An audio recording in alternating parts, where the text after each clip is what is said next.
ವಿದ್ಯಾರ್ಥಿಗಳೇ, 10ನೇ ತರಗತಿಯ ಅನುವಂಶೀಯತೆ ಮತ್ತು ಜೀವ ವಿಕಾಸ ಪಠ್ಯಪುಸ್ತಕ ಭಾಗ 2ರ ಅಧ್ಯಾಯದಲ್ಲಿ ಭಾಗ 2ರ ಮುಂದುವರೆದ ಭಾಗದಲ್ಲಿ ನೀವು ಕಲಿಯಬೇಕಾಗಿರುವ ಕಲಿಕಾಂಶಗಳೆಂದರೆ ಜೀವ ವಿಕಾಸ, ಅದರ ಅರ್ಥ ಮತ್ತು ಅದರ ವಿವರಣೆ, ಹಾಗೂ 2ನೆಯದು ಗಳಿಸಿದ ಮತ್ತು ಅನುವಂಶೀಯ ಗುಣಗಳು, 3ನೆಯದು ಪ್ರಭೇದೀಕರಣ,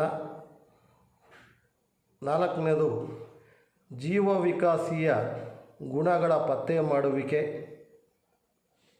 ಹಾಗೂ ರಚನಾನುರೂಪಿ ಮತ್ತು ಕಾರ್ಯಾನುರೂಪಿ ಅಂಗಗಳು,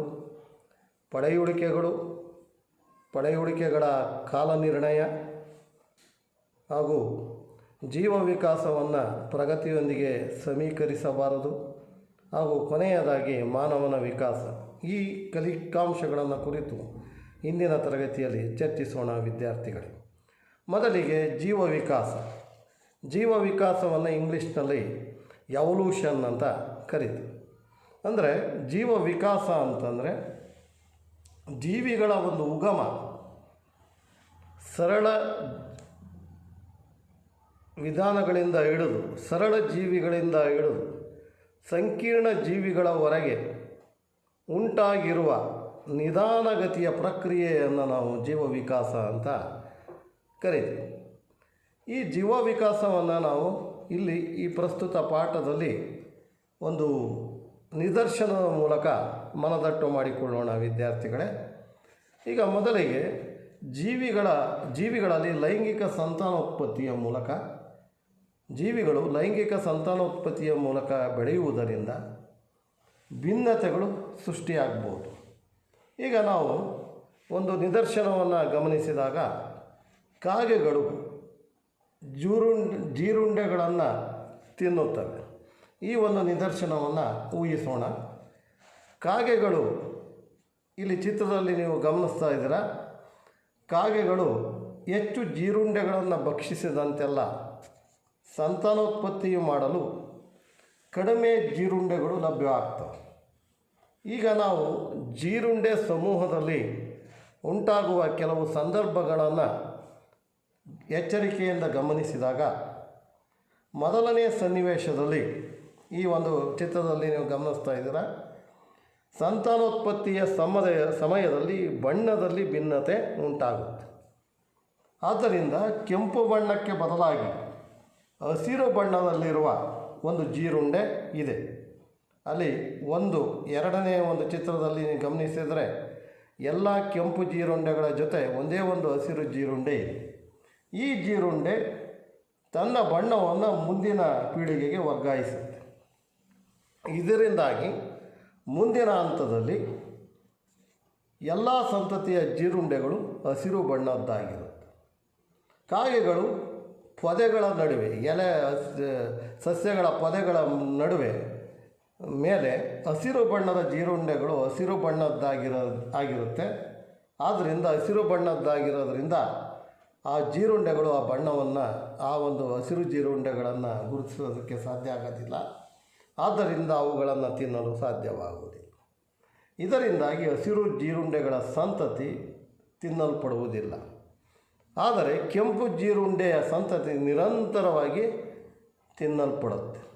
ಇದರ ಪರಿಣಾಮವಾಗಿ ಜೀರುಂಡೆಯ ಸಮೂಹದಲ್ಲಿ ಕೆಂಪು ಬಣ್ಣಕ್ಕಿಂತ ಹಸಿರು ಬಣ್ಣದ ಜೀರುಂಡೆಗಳು ಸಾಮಾನ್ಯವಾಗಿ ಅವುಗಳ ಸಂತತಿ ಹೆಚ್ಚಾಗಿ ಕಂಡುಬರುತ್ತೆ. ಇನ್ನೊಂದು ಸಂದರ್ಭದಲ್ಲಿ, 2ನೇ ಸಂದರ್ಭದಲ್ಲಿ ಗಮನಿಸಿದಾಗ ಮತ್ತೊಮ್ಮೆ ಸಂತಾನೋತ್ಪತ್ತಿಯ ಸಮಯದಲ್ಲಿ ಬಣ್ಣದ ಭಿನ್ನತೆ ಉಂಟಾಗುತ್ತೆ. ಆದರೆ ಇದೀಗ ಅದು ಕೆಂಪು ಬಣ್ಣಕ್ಕೆ ಬದಲಾಗಿ ನೀಲಿ ಬಣ್ಣದ ಜೀರುಂಡೆಗೆ ಕಾರಣವಾಗುತ್ತೆ. ಅದನ್ನು ನೀವು ಚಿತ್ರದಲ್ಲಿ ಗಮನಿಸ್ತಾ ಇದ್ದೀರಾ. ಈ ಜೀರುಂಡೆಯ ಬಣ್ಣವನ್ನು ಅದರ ಮುಂದಿನ ಪೀಳಿಗೆಗೆ ವರ್ಗಾಯಿಸುತ್ತೆ, ನೀಲಿ ಬಣ್ಣವನ್ನು. ಆದ್ದರಿಂದ ಅದರ ಸಂತತಿ ಎಲ್ಲ ಜೀರುಂಡೆಗಳು ನೀಲಿ ಬಣ್ಣದಲ್ಲಿ ಇರುತ್ತದೆ. ಕಾಗೆಗಳ ಪೊದೆಗಳ ಹಸಿರು ಎಲೆಗಳ ಮೇಲೆ ನೀಲಿ ಬಣ್ಣದ ಮತ್ತು ಕೆಂಪು ಬಣ್ಣದ ಜೀರುಂಡೆಗಳನ್ನು ಸುಲಭವಾಗಿ ನಾವು ನೋಡಬಹುದು. ಸಮೂಹ ವಿಸ್ತರಿಸಿದಂತೆ ಕೆಲವು ಬಂದ ಜೀರುಂಡೆಗಳು ವಾಸಿಸುವ ಪೊದೆಗಳನ್ನು ಆ ಹಂತದಲ್ಲಿ ಆನೆಯೊಂದು ಬಂದು ಜೀರುಂಡೆಗಳು ಆನೆಯೊಂದು ಬರುತ್ತೆ. ಆ ಒಂದು ಆನೆ ಬಂದು ಜೀರುಂಡೆಗಳ ಸಮೂಹವನ್ನು ಇಲ್ಲಿ ತುಳಿದಾಕುತ್ತೆ. ಆನೆಯ ಕಾಲು ತುಳಿತ ಅಂತ ಇದೆ ನೋಡಿ ಅಲ್ಲಿ. ಆ ಜೀರುಂಡೆಗಳ ಸಮೂಹವನ್ನು ತುಳಿದಾಕಿ ಜೀರುಂಡೆಗಳ ಬಹುಭಾಗವನ್ನು ಕೊಲ್ಲುತ್ತೆ. ಆಕಸ್ಮಿಕವಾಗಿ ಉಳಿದುಕೊಂಡಿರುವ ಕೆಲವು ಜೀರುಂಡೆಗಳಲ್ಲಿ ಬಹುಶಃ ನೀಲಿ ಬಣ್ಣದವು ಹೆಚ್ಚಾಗಿರುತ್ತವೆ. ಜೀರುಂಡೆಯ ಸಮೂಹ ನಿಧಾನವಾಗಿ ಮತ್ತೆ ಹೆಚ್ಚಾಗುತ್ತೆ. ಆದರೆ ಈಗ ಸಮೂಹದಲ್ಲಿ ಬಹುಶಃ ನೀಲಿ ಬಣ್ಣದ ಜೀರುಂಡೆಗಳು ಹೆಚ್ಚಾಗಿರ್ತವೆ. ಈ ಎರಡೂ ಸನ್ನಿವೇಶಗಳಲ್ಲಿ ಅಪರೂಪದ ಭಿನ್ನತೆಯ ಪ್ರಾರಂಭವಾಗಿದ್ದು ಸಮೂಹದ ಸಾಮಾನ್ಯ ಗುಣವಾಗಿ ಮಾರ್ಪಾಟಾಗುತ್ತೆ. ಮೊದಲ ಸನ್ನಿವೇಶದಲ್ಲಿ ಕಾಗೆಗಳ ದಾಳಿಯನ್ನು ತಪ್ಪಿಸಿಕೊಳ್ಳಲು ಸಂತಾನೋತ್ಪತ್ತಿಯ ಸಮಯದಲ್ಲಿ ಬಣ್ಣದಲ್ಲಿ ಉಂಟಾದ ಭಿನ್ನತೆಯಿಂದ ಹಸಿರು ಜೀರುಂಡೆಯನ್ನು ತನ್ನ ಬಣ್ಣವನ್ನು ಮುಂದಿನ ಪೀಳಿಗೆಗೆ ವರ್ಗಾಯಿಸಿ ವಿನಾಶದಿಂದ ತಪ್ಪಿಸಿಕೊಳ್ಳುತ್ತೆ. ಇಲ್ಲಿ ಭಿನ್ನತೆಯು ಬದುಕುಳಿಯುವ ಅನುಕೂಲವಾಗಿದ್ದರಿಂದ ಇದು ಸಾಮಾನ್ಯ ಗುಣ. ಇಲ್ಲಿ ಭಿನ್ನತೆ ಆ ಜೀರುಂಡೆಗಳಿಗೆ ಒಂದು ವರದಾನವಾಗಿ ಬದುಕುಳಿಯಲು ಒಂದು ಸಾಮಾನ್ಯ ಗುಣ. ಆದರೆ ಅದು ನೈಸರ್ಗಿಕ ಆಯ್ಕೆ ಆಯಿತು, ಒಂದು ನ್ಯಾಚುರಲ್ ಸೆಲೆಕ್ಷನ್ ಆಯಿತು. ಎರಡನೇ ಸನ್ನಿವೇಶದಲ್ಲಿ ನೀವು ಗಮನಿಸಿದರೆ ಆನೆಗಳ ಕಾಲು ತುಳಿತವನ್ನು ತಪ್ಪಿಸಿಕೊಳ್ಳಲು ಸಂತಾನೋತ್ಪತ್ತಿಯ ಸಮಯದಲ್ಲಿ ಬಣ್ಣದಲ್ಲಿ ಉಂಟಾದ ಭಿನ್ನತೆಯಿಂದ ನೀಲಿ ಜೀರುಂಡೆ ತನ್ನ ಬಣ್ಣವನ್ನು ಮುಂದಿನ ಪೀಳಿಗೆಗೆ ವರ್ಗಾಯಿಸಿ ವಿನಾಶದಿಂದ ತಪ್ಪಿಸಿಕೊಳ್ಳುತ್ತದೆ. ಅಂದರೆ ಸಣ್ಣ ಸಮೂಹದಲ್ಲಿನ ಅವಘಡಗಳು ಕೆಲವು ವಂಶವಾಹಿಗಳ ಬದಲಾವಣೆಗೆ ಕಾರಣವಾಗುತ್ತೆ. ಇದು ಯಾವುದೇ ಹೊಂದಾಣಿಕೆಗಳಿಲ್ಲದೆ ವೈವಿಧ್ಯತೆಯನ್ನು ಒದಗಿಸುವ ಅನುವಂಶೀಯ ದಿಕ್ಚ್ಯುತಿಯನ್ನು ಅಂದರೆ ಜೆನೆಟಿಕಲ್ ಡ್ರಿಫ್ಟ್ಗೆ ಕಲ್ಪನೆಯಾಗಿರುತ್ತೆ ವಿದ್ಯಾರ್ಥಿಗಳು. ಇನ್ನು ಮೂರನೇ ಸನ್ನಿವೇಶದಲ್ಲಿ ಜೀರುಂಡೆಯ ಸಮೂಹ ವಿಸ್ತರಿಸಲು ಪ್ರಾರಂಭವಾಗುತ್ತಿದ್ದಂತೆ ಪೊದೆಗಳ ಸಸ್ಯ ರೋಗದಿಂದ ಬಳಲಾರಂಭಿಸಿದಾಗ ಆ ಸಸ್ಯ ಪೊದೆಗಳು ರೋಗದಿಂದ ಬಳಲ್ತಾ ಇರಬೇಕಾದ್ರೆ ಜೀರುಂಡೆಗಳು ಪೋಷಕಾಂಶದ ಕೊರತೆಯಿಂದ ಸೊರಗುತ್ತವೆ. ಹಸಿವಿನ ಕಾರಣದಿಂದಾಗಿ ಜೀರುಂಡೆಯ ತೂಕವು ಕಡಿಮೆಯಾಗಿರಬಹುದು, ಆದರೆ ಇದರಿಂದ ಲಿಂಗಾಣು ಕೋಶಗಳ DNA ಬದಲಾಗುವುದಿಲ್ಲ. ಹಾಗಾಗಿ ಇದರಿಂದ ಅನುವಂಶೀಯ ಭಿನ್ನತೆ ಉಂಟಾಗೋದಿಲ್ಲ. ವಿದ್ಯಾರ್ಥಿಗಳಿಗೆ ಈಗ ಜೀವ ವಿಕಾಸ ಈ ಒಂದು DNA ಸ್ವಪ್ರತೀಕರಣದಲ್ಲಾಗುವ DNA ಸ್ವಪ್ರತೀಕರಣ ಅಂದರೆ ತನ್ನನ್ನೇ ತಾನು ನಕಲುಗೊಳಿಸುವ ಒಂದು ಪ್ರಕ್ರಿಯೆ. DNA ಸ್ವಪ್ರತೀಕರಣದಲ್ಲಿ ಆಗ್ತಕ್ಕಂಥ ದೋಷಗಳಿಂದ ಮತ್ತು ಲೈಂಗಿಕ ಪ್ರಜನನದ ಪರಿಣಾಮವಾಗಿ ಸಂತಾನೋತ್ಪತ್ತಿ ಸಮಯದಲ್ಲಿ ಭಿನ್ನತೆಗಾಗಿ ಜೀವಿಗಳಲ್ಲಿ ಒಂದು ಅಂತರ್ಗತ ಪ್ರವೃತ್ತಿ ಕಂಡುಬರುತ್ತೆ. ಈ ಸ್ವಪ್ರತೀಕರಣದಿಂದಾಗಿ ಮತ್ತು ಲೈಂಗಿಕ ಸಂತಾನೋತ್ಪತ್ತಿಯ ಪರಿಣಾಮ ಸಂತಾನೋತ್ಪತ್ತಿಯ ಸಮಯದಲ್ಲಿ ಭಿನ್ನತೆಗಾಗಿ ಜೀವಿಗಳಲ್ಲಿ ಒಂದು ಅಂತರ್ಗತವಾಗಿ ದೇಹದ ಒಳಗಡೆ ಒಂದು ಪ್ರವೃತ್ತಿ ಇರುತ್ತೆ. ಅವು ವಂಶವಾಹಿಗಳ ಗುಣಗಳನ್ನು ನಿಯಂತ್ರಿಸುವುದರಿಂದ ಆ ಗುಣಗಳನ್ನು ನಿಯಂತ್ರಿಸುವುದರಿಂದ ಪೀಳಿಗೆಯಿಂದ ಪೀಳಿಗೆಗೆ ನಿರ್ದಿಷ್ಟ ವಂಶವಾಹಿಯ ಪುನರಾವರ್ತನೆಯ ಪ್ರಮಾಣ ಬದಲಾಗುತ್ತೆ. ಇದು ಜೀವ ವಿಕಾಸದ ಪರಿಕಲ್ಪನೆಯ ಮೂಲ ತತ್ವವಾಗಿದೆ. ಈ ವಂಶವಾಹಿ ಅನ್ನೋದು ಗುಣಗಳನ್ನು ನಿಯಂತ್ರಿಸೋದರಿಂದ ಅದು ಪೀಳಿಗೆಯಿಂದ ಪೀಳಿಗೆಗೆ ನಿರ್ದಿಷ್ಟ ವಂಶವಾಹಿ ಪುನರಾವರ್ತನೆಯ ಪ್ರಮಾಣ ಹೆಚ್ಚಾಗಿ ಅದು ಬದಲಾವಣೆ ಆಗುತ್ತೆ. ಈ ಒಂದು ಗುಣ ಜೀವ ವಿಕಾಸದ ಪರಿಕಲ್ಪನೆಯ ಒಂದು ಮೂಲ ತತ್ವವಾಗುತ್ತೆ ವಿದ್ಯಾರ್ಥಿಗಳೇ. ಈಗ ಗಳಿಸಿದ ಮತ್ತು ಅನುವಂಶೀಯವಾದ ಗುಣಗಳ ಬಗ್ಗೆ ತಿಳಿದುಕೊಳ್ಳೋಣ ವಿದ್ಯಾರ್ಥಿಗಳೇ. ನಾವು ಇಲಿಯೊಂದರ ಸಂತತಿಯ ಅಭಿವೃದ್ಧಿ ಮಾಡಿದರೆ ಇದಕ್ಕೆ ಒಂದು ಉದಾಹರಣೆ, ಒಂದು ನಿದರ್ಶನವನ್ನು ತೆಗೆದುಕೊಂಡೋಣ. ನಾವು ಇಲಿಯೊಂದರ ಸಂತತಿಯನ್ನು ಅಭಿವೃದ್ಧಿ ಮಾಡಿದರೆ ನಮ್ಮ ನಿರೀಕ್ಷೆಯಂತೆ ಅವು ಬಾಲಗಳನ್ನು ಹೊಂದಿರ್ತವೆ. ಈಗ ಪ್ರತಿ ಪೀಳಿಗೆಯಲ್ಲೂ ಇವುಗಳ ಬಾಲವನ್ನು ಶಸ್ತ್ರಚಿಕಿತ್ಸೆಯ ಮೂಲಕ ತೆಗೆದುಹಾಕಿದರೆ ಬಾಲವಿಲ್ಲದ ಬಾಲವಿಲ್ಲದ ಮರಿ ಇಲಿಗಳು ಹುಟ್ಟೋದಿಲ್ಲ. ಯಾಕೆ ಅಂದರೆ ಬಾಲವನ್ನು ಕತ್ತರಿಸಿದರೆ ಅದರ ಅಂತರ್ಗತ ಪ್ರವೃತ್ತಿ ಅಂದರೆ ಲಿಂಗಾಣು ಕೋಶಗಳ ವಂಶವಾಹಿ ಬದಲಾವಣೆ ಆಗಲ್ಲ. ಒಳಗಡೆ ಇರ್ತಕ್ಕಂಥ ಲಿಂಗಾಣುಗಳಲ್ಲಿ ಇರ್ತಕ್ಕಂಥ ವಂಶವಾಹಿಗಳು ಬದಲಾವಣೆ ಆಗಲ್ಲ. ಆದ್ದರಿಂದ ನಾವು ಬಾಲ ತೆಗೆದಾಕಿದ್ರು ಅದು ಬಾಲವಿಲ್ಲದ ಮರಿಯಿಲಿಗಳು ಹುಟ್ಟೋದಿಲ್ಲ. ಈ ಅಲೈಂಗಿಕ ಅಂಗಾಂಶಗಳಲ್ಲಾದ ಬದಲಾವಣೆಯು ಲಿಂಗಾಣುಕೋಶದ DNA ವರ್ಗಾವಣೆ ಆಗೋದಿಲ್ಲ. ಆದ್ದರಿಂದ ತನ್ನ ಜೀವಿತಾವಧಿಯಲ್ಲಿ ಜೀವಿಯು ಪಡೆದ ಅನುಭವಗಳನ್ನು ಅದರ ಸಂತತಿಗೆ ವರ್ಗಾಯಿಸಲು ಸಾಧ್ಯವಿಲ್ಲ ಮತ್ತು ಜೀವ ವಿಕಾಸವನ್ನು ನಿರ್ದೇಶಿಸಲು ಸಾಧ್ಯವಿಲ್ಲ. ಇದರ ಅರ್ಥ ಏನಪ್ಪ ಅಂದರೆ, ನಾವು ಗಳಿಸಿದ ಅಂತಂದರೆ ಇಲಿಯಲ್ಲಿ ಇರ್ತಕ್ಕಂಥ ಬಾಲವನ್ನು ನಾವು ತೆಗೆದುಹಾಕಿದರೆ ಆ ಬಾಲವಿಲ್ಲದ ಇಲಿಗಳು ಹುಟ್ಟೋದಿಲ್ಲ, ಅದು ಗಳಿಸಿದ. ಇನ್ನು ಅನುವಂಶೀಯವಾಗಿರ್ತಕ್ಕಂಥದ್ದು, ಅನುವಂಶೀಯವಾಗಿ ದೇಹದಲ್ಲಿ ಅಂತರ್ಗತವಾಗಿರ್ತಕ್ಕಂಥ ಅನುವಂಶೀಯ ಗುಣಗಳು ಅಂದರೆ ಲಿಂಗಾಣುಗಳಲ್ಲಿ ಲಿಂಗಾಣು ಕೋಶಗಳ ವಂಶವಾಹಿಗಳಲ್ಲಿ ಯಾವುದೇ ಬದಲಾವಣೆ ಆಗೋದಿಲ್ಲ ಅನ್ನೋದು ಇದರಿಂದ ತಿಳಿಯುತ್ತೆ ವಿದ್ಯಾರ್ಥಿಗಳಿಗೆ. ಇನ್ನು ಜೀವ ವಿಕಾಸದ ಪಿತಾಮಹರಾಗಿರ್ತಕ್ಕಂಥ ಚಾರ್ಲಸ್ ರಾಬರ್ಟ್ ಡಾರ್ವಿನ್ನರ ಒಂದು ಐತಿಹಾಸಿಕ ಹಿನ್ನೆಲೆಯನ್ನು ಗಮನಿಸಿದರೆ, ಚಾರ್ಲಸ್ ಡಾರ್ವಿನ್ ಅವರು ತಮ್ಮ 22ನೇ ವಯಸ್ಸಿನಲ್ಲಿ ಒಂದು ನೌಕಾಯಾನವನ್ನು ಕೈಗೊಂಡರು. ಅವರು ಸ್ವಂತಾಗಿ ಒಂದು HMS ಬೀಗಲ್ ಅನ್ನೋ ಒಂದು ಹಡಗನ್ನು ತಾವೇ ಖರೀದಿ ಮಾಡಿಕೊಂಡು 5 ವರ್ಷಗಳ ಕಾಲ ಈ ನೌಕಾಯಾನವನ್ನು ಅವರು ದಕ್ಷಿಣ ಅಮೇರಿಕಾ ಮತ್ತು ಅದರ ತೀರ ದ್ವೀಪಗಳೆಡೆಗೆ ಕೊಂಡೊಯ್ಯಿತು. ಈ ಸಂದರ್ಭದಲ್ಲಿ ಅವರು ನಡೆಸಿದ ಅಧ್ಯಯನಗಳು ನಾವು ಭೂಮಿಯ ಮೇಲಿನ ಜೀವ ವೈವಿಧ್ಯತೆಗಳನ್ನು ನೋಡುವ ರೀತಿಯನ್ನೇ ಬದಲಿಸಿದವು. ಆಶ್ಚರ್ಯಕರ ಸಂಗತಿ ಅಂದರೆ, ಇಂಗ್ಲೆಂಡಿಗೆ ಹಿಂದಿರುಗಿದ ನಂತರ ಅವರು ಮತ್ತೊಂದು ದೇಶದಿಂದ ಹೊರಹೋಗಲೇ ಇಲ್ಲ. ತಮ್ಮ ಮನೆಯೊಳಗೆ ಇದ್ದುಕೊಂಡು ನಿಸರ್ಗದ ಆಯ್ಕೆಯ ಮೂಲಕ ಜೀವ ವಿಕಾಸವಾಗುತ್ತದೆ ಎಂಬ ತಮ್ಮ ಸಿದ್ಧಾಂತವನ್ನು ಅನೇಕ ಪ್ರಯೋಗಗಳನ್ನು ನಡೆಸಿದರು. ಅವರಿಗೆ ಪ್ರಭೇದಗಳಲ್ಲಿ ಭಿನ್ನತೆಗಳು ಹೇಗೆ ಉಂಟಾಗುತ್ತೆ ಎಂದು ತಿಳಿದಿರಲಿಲ್ಲ. ಮೆಂಡಲರ ಪ್ರಯೋಗಗಳಿಂದ ಡಾರ್ವಿನ್ಗೆ ಇದಕ್ಕೆ ಉತ್ತರ ಕಂಡುಕೊಳ್ಳಬಹುದಾಗಿತ್ತು. ಆದರೆ ಈ ಇಬ್ಬರೂ ಮಹನೀಯರಿಗೆ ಪರಿಚಯವಾಗಲಿ, ಈ ಡಾರ್ವಿನ್ ಮತ್ತು ಮೆಂಡಲರಿಗೆ ಯಾವುದೇ ರೀತಿ ಪರಿಚಯ ಆಗಲಿ, ಪರಸ್ಪರ ಸಂಶೋಧನೆಯ ವಿವರಗಳಾಗಲಿ ತಿಳಿದಿರಲಿಲ್ಲ. ನಾವು ಡಾರ್ವಿನ್ನರನ್ನು ಯಾವಾಗಲೂ ಜೀವ ವಿಕಾಸ ಸಿದ್ಧಾಂತಕ್ಕೆ ಸೀಮಿತಗೊಳಿಸುತ್ತೇವೆ.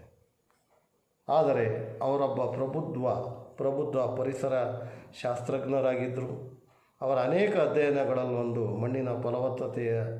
ಮಣ್ಣಿನ ಫಲವತ್ತತೆಯಲ್ಲಿ ಎರೆಹುಳುಗಳ ಪಾತ್ರದ ಕುರಿತು ತಿಳಿಸುತ್ತೆ. ಈಗ ಇದು ಈ ಒಂದು ಚಾರ್ಲಸ್ ಡಾರ್ವಿನ್ನರ ಒಂದು ಐತಿಹಾಸಿಕ ಹಿನ್ನೆಲೆ. ನೆಕ್ಸ್ಟು ಪ್ರಭೇದೀಕರಣ. ಪ್ರಭೇದ ಅಂದರೆ ತಮ್ಮಲ್ಲೇ ಸಂತಾನೋತ್ಪತ್ತಿ ನಡೆಸಿಕೊಳ್ಳುವ, ತಮ್ಮಂತೆ ಇರತಕ್ಕಂಥ ಜೀವಿಗಳನ್ನು ಉತ್ಪತ್ತಿ ಮಾಡ್ತಕ್ಕಂಥ ಜೀವಿಗಳ ಗುಂಪಿಗೆ ನಾವು ಪ್ರಭೇದ ಅಂತ ಕರೀತೀವಿ. ಸ್ಪೀಸೀಸ್ ಅಂತ ಇಂಗ್ಲೀಷ್ನಲ್ಲಿ ಕರೀತೀವಿ. ತಮ್ಮಲ್ಲೇ ಪ್ರಜನನ ಕ್ರಿಯೆ ನಡೆಸಿ ಫಲವಂತ ಪೀಳಿಗೆಯನ್ನು ಉತ್ಪತ್ತಿ ಮಾಡಬಲ್ಲ ಜೀವಿಗಳ ಗುಂಪಿಗೆ ಪ್ರಭೇದ ಅಂತ. ಈಗ ಮಾನವನು ತಮ್ಮಂತೆ ಇರ್ತಕ್ಕಂಥ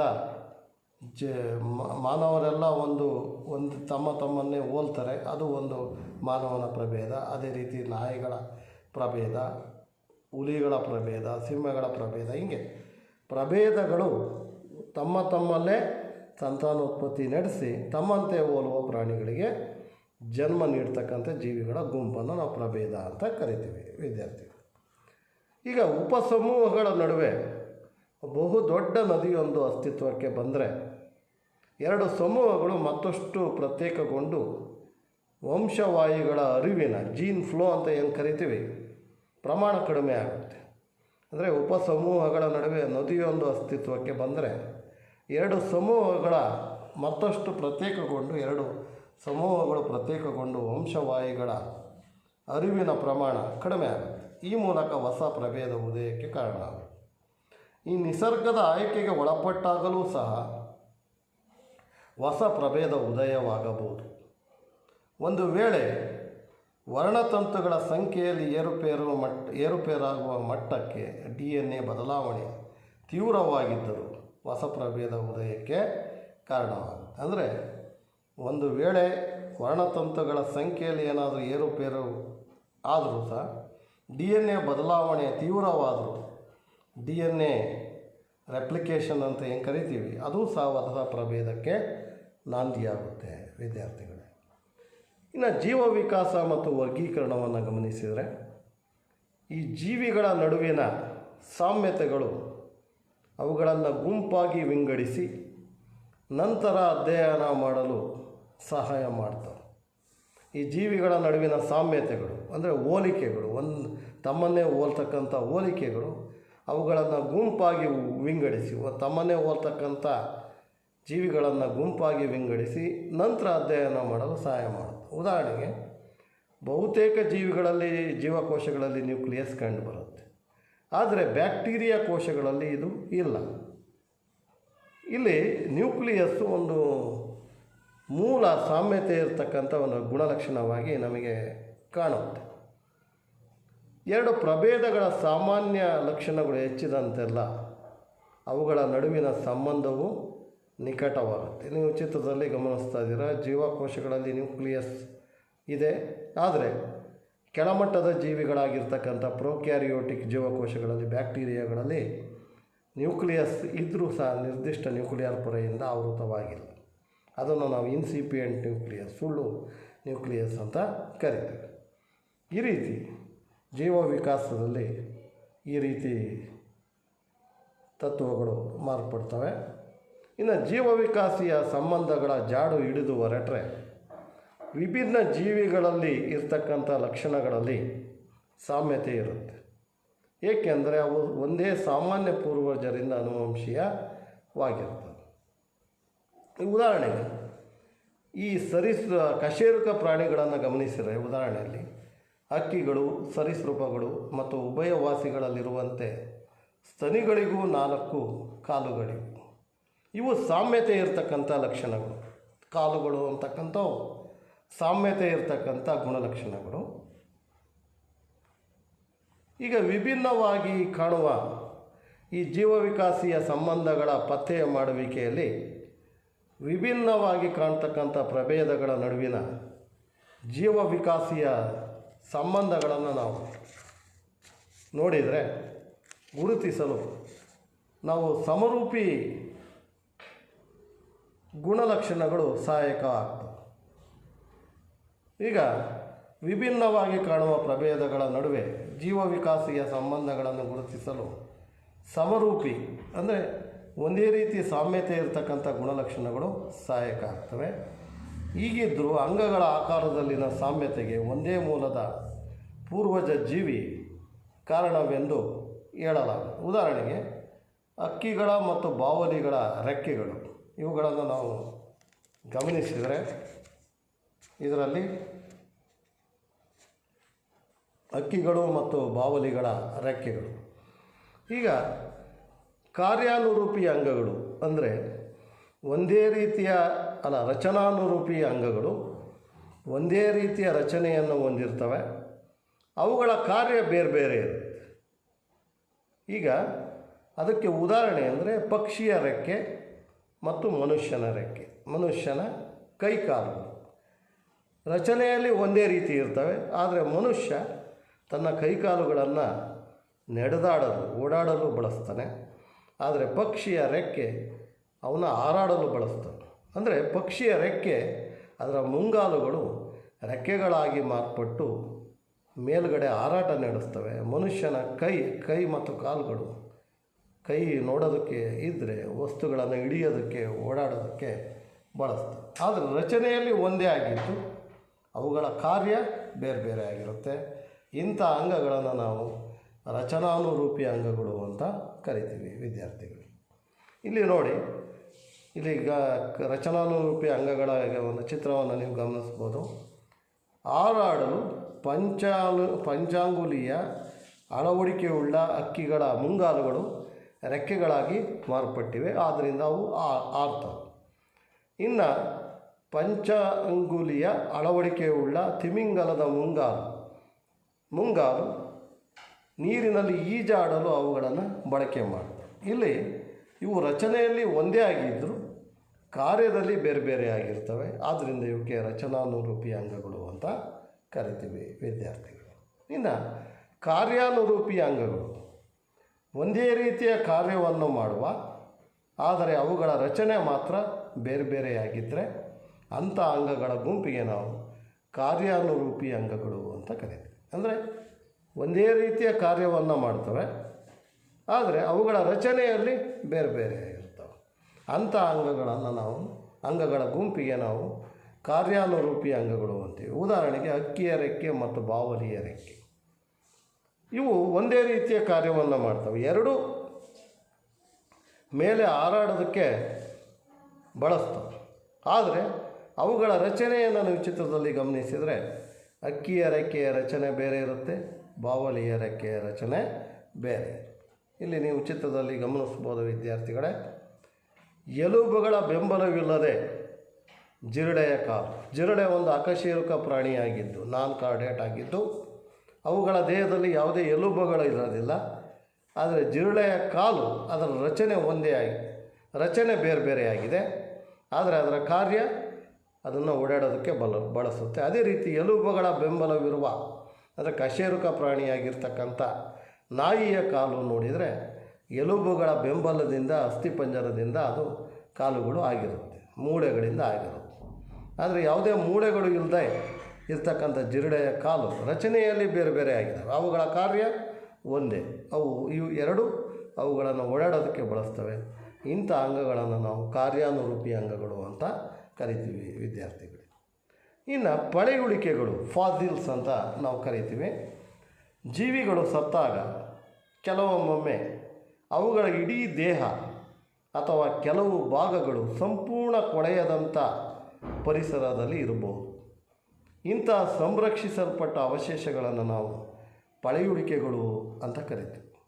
ಈ ಜೀವಿಗಳು ಸತ್ತಾಗ ಕೆಲವೊಮ್ಮೆ ಇಡೀ ದೇಹ ಅಥವಾ ಕೆಲವು ಭಾಗಗಳು ಸಂಪೂರ್ಣವಾಗಿ ಕೊಳೆಯದಂತೆ ಪರಿಸರದಲ್ಲಿ ಸಂರಕ್ಷಿಸಲ್ಪಡ್ತವೆ. ಅಂಥ ಅವಶೇಷಗಳನ್ನು ನಾವು ಪಳೆಯುಳಿಕೆಗಳು ಅಂತ ಕರಿತೀವಿ. ಉದಾಹರಣೆಗೆ ಕೀಟವೊಂದು ಬಿಸಿ ನೀರು ಬುಗ್ಗೆಯ ಕೆಸರಿನಲ್ಲಿ ಸಿಲುಕಿದರೆ ಬೇಗನೆ ಕೊಳೆಯುವುದಿಲ್ಲ ಕೀಟ, ಮತ್ತು ನಿಧಾನವಾಗಿ ಗಟ್ಟಿಯಾಗಿ ಕೀಟದ ದೇಹ ಭಾಗಗಳು ಪಡಿಯಚ್ಚನ್ನು ಹಾಗೇ ಉಳಿಸ್ತವೆ. ಅದನ್ನು ನಾವು ಪಳೆಯುಳಿಕೆಯಾಗಿ ಮುಂದೆ ಅದು ಪಳೆಯುಳಿಕೆಯಾಗಿ ಮಾರ್ಪಡ್ತವೆ. ಅವನ್ನ ನೀವು ಚಿತ್ರದಲ್ಲಿ ಗಮನಿಸ್ತಾ ಇರ್ಬೋದು ಗಮನಿಸಿ ವಿದ್ಯಾರ್ಥಿಗಳೇ. ಇಲ್ಲಿ ಕೆಲವು ಪಳೆಯುಳಿಕೆಗಳ ಅವಶೇಷಗಳನ್ನು ನೀವು ಈ ಚಿತ್ರದಲ್ಲಿ ಗಮನಿಸ್ಬೋದು. ವಿವಿಧ ಬಗೆಯ ಪಳೆಯುಳಿಕೆಗಳು, ವಿವಿಧ ಬಾಹ್ಯ ರೂಪಗಳು ಹಾಗೂ ಸಂರಕ್ಷಣೆಯ ಮಟ್ಟವನ್ನು ಚಿತ್ರದಲ್ಲಿ ಗಮನಿಸ್ಬೋದು. ಡೈನೋಸಾರ್ ತಲೆಬುರುಡೆಯನ್ನು ನೀವು ಮೊದಲಿಗೆ ಮರದ ಕಾಂಡವನ್ನು ನೀವು ಚಿತ್ರದಲ್ಲಿ ಗಮನಿಸ್ಬೋದು. ಅದೇ ರೀತಿ ಲಿಮೋನೈಟ್ ಅಂತಕ್ಕಂಥ ಅಕಶೇರುಕ ಫಾಸಿಲ್ ಅದನ್ನು ಗಮನಿಸ್ಬೋದು. ಟ್ರೈಲೋಫೈಟ ಅನ್ನೋ ಒಂದು ಅಕಶೇರುಕದ ಪಳೆಯುಳಿಕೆಯನ್ನು ಗಮನಿಸ್ಬೋದು. ಮೀನಿನ ಒಂದು ಪಳೆಯುಳಿಕೆಯನ್ನು ಗಮನಿಸ್ಬೋದು.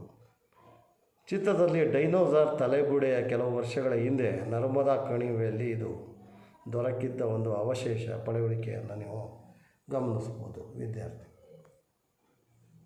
ಇನ್ನು ಪಳೆಯುಳಿಕೆಗಳ ಕಾಲ ನಿರ್ಣಯ. ಈ ಪಳೆಯುಳಿಕೆಗಳ ಕಾಲವನ್ನು ನಾವು ಯಾವ ಕಾಲದಲ್ಲಿ ಈ ಪಳೆಯುಳಿಕೆ ದೊರೆಯಿತು ಅನ್ನೋದನ್ನು ಅಂದಾಜು ಮಾಡಲಿಕ್ಕೆ ಮುಖ್ಯವಾಗಿ ಎರಡು ವಿಧಾನಗಳಿವೆ. ಒಂದು ಸಾಪೇಕ್ಷ ವಿಧಾನ, ಇನ್ನೊಂದು ಸಮಸ್ಥಾನಿಗಳ ಮೂಲಕ ಪಳೆಯುಳಿಕೆಗಳ ಒಂದು ವಯಸ್ಸನ್ನು ಅಥವಾ ಕಾಲವನ್ನು ನಾವು ಅಂದಾಜು ಮಾಡಬಹುದು ವಿದ್ಯಾರ್ಥಿ. ಈ ಸಾಪೇಕ್ಷ ವಿಧಾನದಲ್ಲಿ ನಾವು ಭೂಮಿಯನ್ನು ಅಗಿಯುತ್ತಾ ಹೋದರೆ ಪಳೆಯುಳಿಕೆಗಳು ಸಿಗಲಾರಂಭಿಸುತ್ತವೆ. ಮೇಲ್ಪದರದಲ್ಲಿ ಸಿಗ್ತಕ್ಕಂಥ ಪಳೆಯುಳಿಕೆಗಳು ಆಳಪದರದಲ್ಲಿನ ಪಳೆಯುಳಿಕೆಗಳಿಗಿಂತ ಇತ್ತೀಚಿನದಾಗಿರುತ್ತೆ. ಈ ಮೇಲ್ಭಾಗದಲ್ಲಿ ಭೂಮಿಯನ್ನು ಅಗಿತಾ ಹೋದರೆ ಅವು ಮೇಲ್ಪದರದಲ್ಲಿ ಸಿಗ್ತಕ್ಕಂಥ ಪಳೆಯುಳಿಕೆಗಳು ಆಳಪದರದಲ್ಲಿ ದೊರೆಯತಕ್ಕಂಥ ಪಳೆಯುಳಿಕೆಗಳಿಗಿಂತ ತೀರಾ ಇತ್ತೀಚಿನದು ಆಗಿರ್ತವೆ. ಇದು ಸರ್ವೇ ಸಾಮಾನ್ಯ. ಅದೇ ರೀತಿ ಎರಡನೇ ವಿಧಾನದಲ್ಲಿ ಈ ಒಂದು ಸಮಸ್ಥಾನಿಗಳ ಒಂದು ಮೂಲಕ ಎರಡನೇ ವಿಧಾನದಲ್ಲಿ ಪಳೆಯುಳಿಕೆಗಳಲ್ಲಿರುವ ಧಾತುವೊಂದರ ವಿವಿಧ ಸಮಸ್ಥಾನಿಗಳು ಅಂತಂದರೆ ಪರಮಾಣು ಸಂಖ್ಯೆಯಲ್ಲಿ ಒಂದೇ ಆಗಿದ್ದು ಪರಮಾಣು ರಾಶಿ ಸಂಖ್ಯೆಯಲ್ಲಿ ಬೇರೆ ಬೇರೆ ಆಗಿರ್ತಕ್ಕಂಥ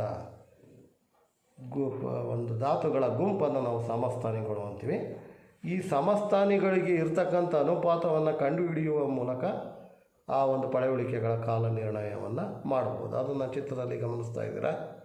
ಕಾರ್ಬನ್ 12, ಕಾರ್ಬನ್ 13, ಕಾರ್ಬನ್ 14 ಇದರ ಪರಮಾಣು ಸಂಖ್ಯೆ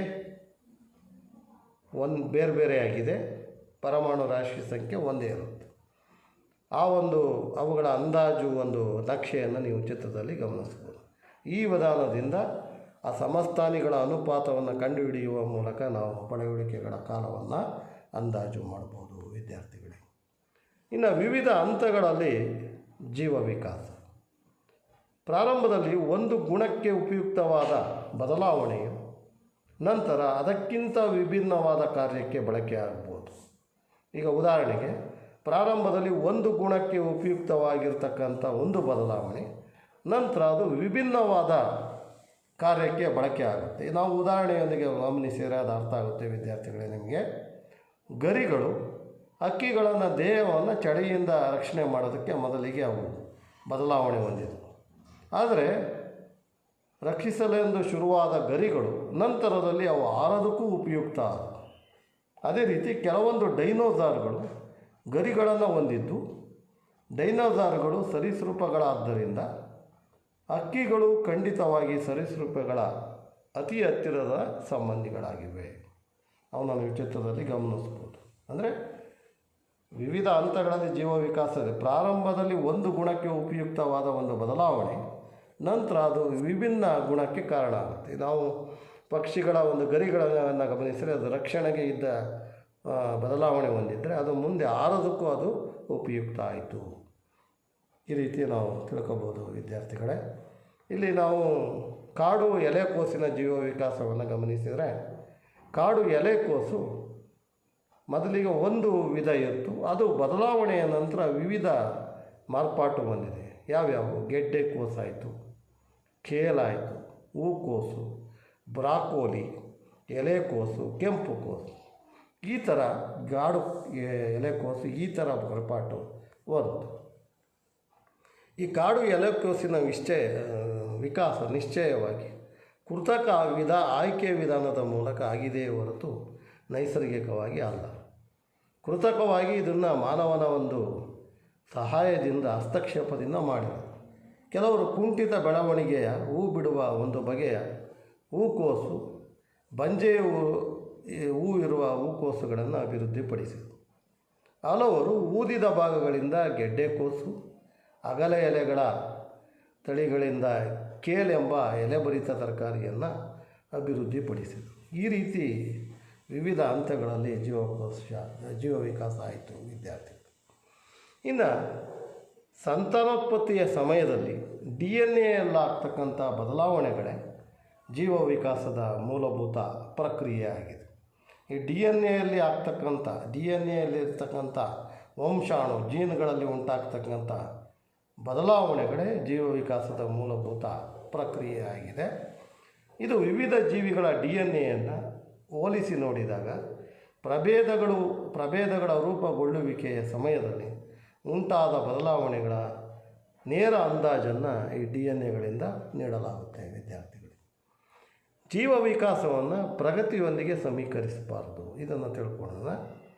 ಇಲ್ಲಿ ಒಂದು ಪ್ರಭೇದ ನಾಶವಾಗಿ ಮತ್ತೊಂದು ಹುಟ್ಟುವ ಪ್ರಕ್ರಿಯೆಯಲ್ಲ.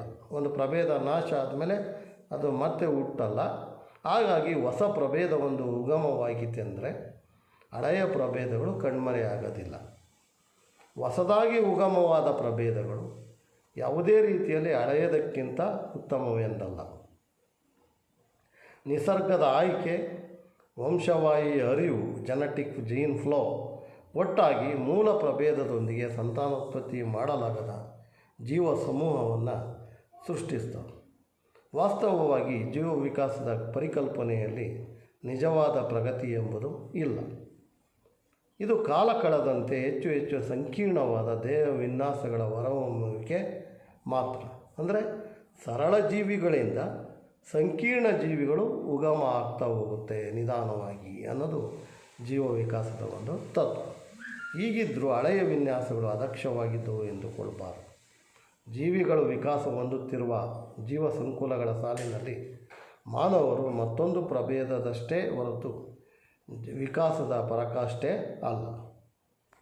ಇನ್ನು ಮಾನವನ ವಿಕಾಸ, ಈ ಜೀವ ವಿಕಾಸೀಯ ಸಂಬಂಧಗಳನ್ನು ಪತ್ತೆ ಮಾಡೋದಕ್ಕೆ ಬಳಸುವ ಸಾಧನಗಳೆಂದರೆ ಉತ್ಪತನ, ಕಾಲ ನಿರ್ಣಯ ಮತ್ತು ಪಳೆಯುಳಿಕೆ ಅಧ್ಯಯನಗಳ ಜೊತೆಗೆ DNA ಅನುಕ್ರಮಣಿಕೆಗಳು ಸಹ ಮಾನವ ವಿಕಾಸದ ವಿಧದ ಅಧ್ಯಯನದಲ್ಲಿ ಬಳಕೆ ಆಗ್ತವೆ. DNA ಅನುಕ್ರಮಣಿಕೆಗಳು ಇದು ಮಾನವ ವಿಕಾಸದ ಅಧ್ಯಯನದಲ್ಲಿ ಆಗ್ತವೆ. ಎಲ್ಲ ಮಾನವರು ಒಂದೇ ಪ್ರಭೇದಕ್ಕೆ ಸೇರಿದವರಾಗಿದ್ದಾರೆ. ಈಗ ಮಾನವನ ವಿಕಾಸವನ್ನು ಗಮನಿಸಿದರೆ ಎಲ್ಲ ಮಾನವರು, ನಾವು ಎಲ್ಲ ಇಂದಿನ ಮಾನವನ ವಿಕಾಸವನ್ನು ನಾವು ಗಮನಿಸಿದರೆ ವಿವಿಧ ರೀತಿಯ ನಮ್ಮ ಪೂರ್ವಜರು ಇದ್ದರು. ಆದರೆ ಅದು ವಿಕಾಸ ಆಗ್ತಾ ಆಗ್ತಾ ಎಲ್ಲ ಮಾನವರು ಒಂದೇ ಪ್ರಭೇದಕ್ಕೆ ಸೇರಿದವರಾಗಿದ್ದಾರೆ. ಕಳೆದ ಕೆಲವು ಸಾವಿರಾರು ವರ್ಷಗಳಿಂದ ನಾವೆಲ್ಲ ವಾಸಿಸುತ್ತಿದ್ದು ನಾವೆಲ್ಲರೂ ಆಫ್ರಿಕಾ ಖಂಡದಿಂದಲೇ ಬಂದಿದ್ದೇವೆ. ಈಗ ನಮ್ಮ ಅನುವಂಶೀಯ ಹೆಜ್ಜೆ ಗುರುತುಗಳು ಅಂದರೆ ಮಾನವನ ಪ್ರಭೇದದ ಪ್ರಾರಂಭ ಸದಸ್ಯನಾದ ಹೋಮೋ ಸೇಪಿಯನ್ಸ್ನ ಮೂಲವೂ ಕೂಡ ಅಲ್ಲೇ ಪತ್ತೆಯಾಯಿತು. ಈಗ ನಮ್ಮ ಅನುವಂಶೀಯ ಹೆಜ್ಜೆ ಗುರುತುಗಳನ್ನು ನಾವು ಹಿಂಬಾಲಿಸುತ್ತಾ ಹೋದರೆ ಅವು ಆಫ್ರಿಕಾದೊಂದಿಗೆ ಸೇರ್ತವೆ. ನೂರಾರು ವರ್ಷಗಳ ಹಿಂದೆ ನಮ್ಮ ಕೆಲವು ಪೂರ್ವಜರು ಆಫ್ರಿಕಾ ತೊರೆದರೆ ಇನ್ನೂ ಕೆಲವರು ಅಲ್ಲೇ ಉಳಿತಾರೆ ಆಫ್ರಿಕಾದಲ್ಲಿ. ಮೂಲ ನಿವಾಸಿಗಳು ಆಫ್ರಿಕಾದೆಲ್ಲೆಡೆ ಹರಡಿದರೆ ವಲಸಿಗರು ಕ್ರಮೇಣ ಭೂಗ್ರಹದೆಲ್ಲೆಡೆ ಆಫ್ರಿಕಾದಿಂದ ಪಶ್ಚಿಮ ಏಷ್ಯಾ, ನಂತರ ಮಧ್ಯ ಏಷ್ಯಾ, ಯುರೇಷಿಯಾ, ದಕ್ಷಿಣ ಏಷ್ಯಾ, ಪೂರ್ವ ಏಷ್ಯಾದವರೆಗೆ ಹರಡಿದ್ದಾರೆ. ಇಂಡೋನೇಷ್ಯಾದ ಮತ್ತು ಫಿಲಿಪೈನ್ಸ್ನ ದ್ವೀಪಗಳಿಂದ ಆಸ್ಟ್ರೇಲಿಯಾದವರೆಗೂ ಚಲಿಸಿದರು. ಬೇರಿಂಗ್ ಲ್ಯಾಂಡ್ ಸೇತುವೆಯನ್ನು ದಾಟಿ ಅಮೇರಿಕಕ್ಕೂ ತಲುಪಿದರು. ಆದರೆ ಮಾನವನ ಪ್ರಭೇದದ ಪ್ರಾರಂಭ ಸದಸ್ಯನಾದ ಹೋಮೋ ಸೇಪಿಯನ್ಸ್ನ ಮೂಲವೂ ಕೂಡ ಅಲ್ಲೇ ಪತ್ತೆಯಾಯಿತು. ಭೂಮಿಯ ಮೇಲಿನ ಎಲ್ಲ ಪ್ರಭೇದಗಳಂತೆ ಮಾನವರು ಸಹ ಆಕಸ್ಮಿಕವಾಗಿ ಅಸ್ತಿತ್ವಕ್ಕೆ ಬಂದರು ಅಂತ ತಿಳಿಯುತ್ತೆ. ವಿದ್ಯಾರ್ಥಿಗಳೇ, ಇಲ್ಲಿಯವರೆಗೆ ನೀವು ಜೀವ ವಿಕಾಸದ ಅರ್ಥ, ಅದರ ವಿವರಣೆ, ಗಳಿಸಿದ ಮತ್ತು ಅನುವಂಶೀಯ ಗುಣಗಳು, ಪ್ರಭೇದೀಕರಣ, ಜೀವ ವಿಕಾಸ ಮತ್ತು ವರ್ಗೀಕರಣ, ಹಾಗೂ ರಚನಾನುರೂಪಿ ಮತ್ತು ಕಾರ್ಯಾನುರೂಪಿ ಅಂಗಗಳು ಮತ್ತು ಮಾನವನ ವಿಕಾಸದ ಬಗ್ಗೆ ಸವಿಸ್ತಾರವಾಗಿ ಇಲ್ಲಿವರೆಗೆ ತಿಳಿದುಕೊಂಡಿದ್ದೀರಿ.